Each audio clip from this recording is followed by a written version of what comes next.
Assalamualaikum warahmatullahi wabarakatuh. Alhamdulillah, wassalatu wassalamu ala rasulillah. Sebenarnya ini bukan sedang pamer harta atau kepemilikan, tetapi yang kami ingin titik beratkan adalah pertanyaan sederhana. Apakah seorang muslim bisa menjadi orang kaya?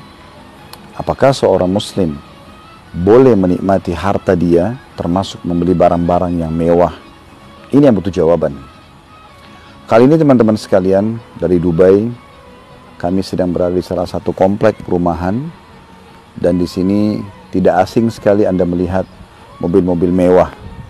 Ini ada Ferrari, sebelah sini ada Mercy, dan hampir semua di parkiran orang-orang di sini itu menggunakan mobil mewah. Apakah mereka melanggar agama dengan ini? Ini butuh jawaban. Kita akan jawab teman-teman sekalian dengan pertanyaan pertama, apakah Islam membolehkan seseorang menjadi orang kaya? Jawabannya sederhana, iya. Bahkan Islam memotivasi para penganutnya untuk menjadi orang yang mampu. Karena agama ini tidak akan pernah luput dari kekayaan. Bahkan kalau kekayaan itu dari sumber yang halal dan dikeluarkan kepada tempat yang benar, maka sesuai dengan sabda Nabi SAW, ni'ma malus salih biyadi abdis salih.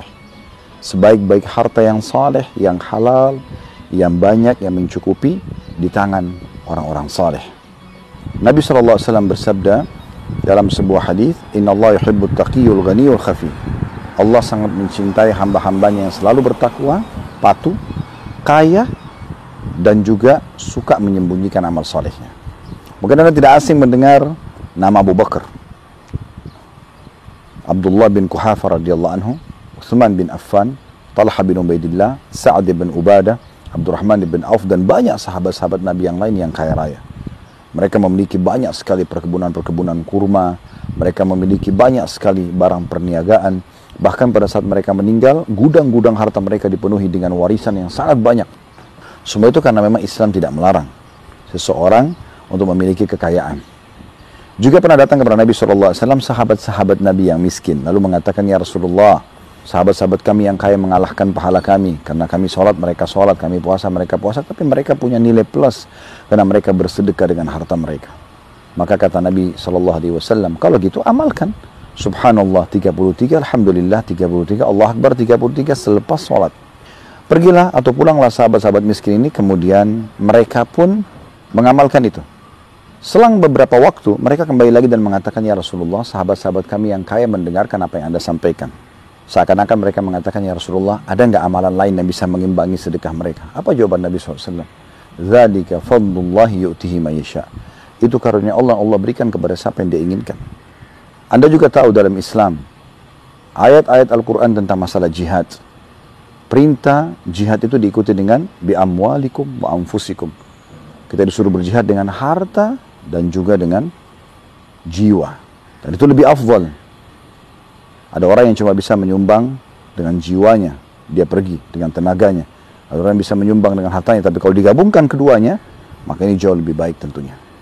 Anda juga tahu, banyak sekali peluang amal saleh dengan harta yang baik, ya. Seperti misalnya, di saat Anda mendapatkan peluang untuk membangun sebuah masjid misalnya.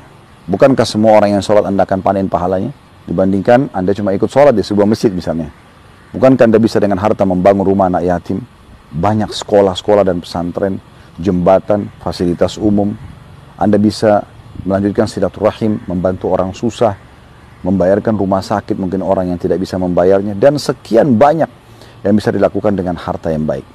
Itu pertanyaan pertama. Kontrol pergaulanmu 99,9%.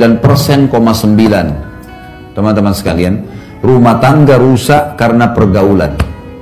Kontrol ini teman-teman sekalian. Jangan pernah masukkan orang ketiga atau pola hidup atau pergaulan dalam rumah tangga kita. Tidak bisa. Kadang-kadang bapak-bapak kalau lagi kumpul sama teman-teman, jangan terpengaruh dengan perkataan itu. Nih, yang pulang duluan nih berarti takut sama istrinya nih. Kuat-kuatan nunggu di situ sampai jam 12 sampai jam 1. Ngapain? Untuk apa? Pulang lebih enak sama istri, ngobrol, bisa bercumbuan, bisa makan sama-sama. Ngapain terus sama teman-teman habisin waktu tuh? Tapi ini pergaulan, bahayanya di situ. Dia akhirnya dipancing-pancing untuk itu. Gitu kan? Ini baru habis antar istri ke rumah sakit. Wah, suami yang tidak punya wibawa. Loh, kok bisa? Istri sakit. Utsman bin Affan itu tidak ikut berperang loh di perang Badar. Kenapa? Karena istrinya Ruqayyah sedang sakit. Anak Rasulullah SAW sampai Nabi bilang, jangan kau ikut Utsman, urus istrimu. Justru istrinya urus. Betul anak Nabi SAW, tapi tidak dianggap aib. Tidak jadi jihad gara-gara istrinya sakit. Bukan aib itu. Kenapa harus kita merasa malu dengan mengantar istri, dengan menemani dan seterusnya? Kenapa harus merasa malu karena seorang istri tunduk sama suaminya? Asma binti Abi Bakar radhiyallahu anha berkata, saya sangat bakti dengan Zubair, suaminya. Sampai saya menyiapkan makanannya, minumannya, pakaiannya, air yang dia pakai, yang saya bawa dari jarak jauh, dari sumur.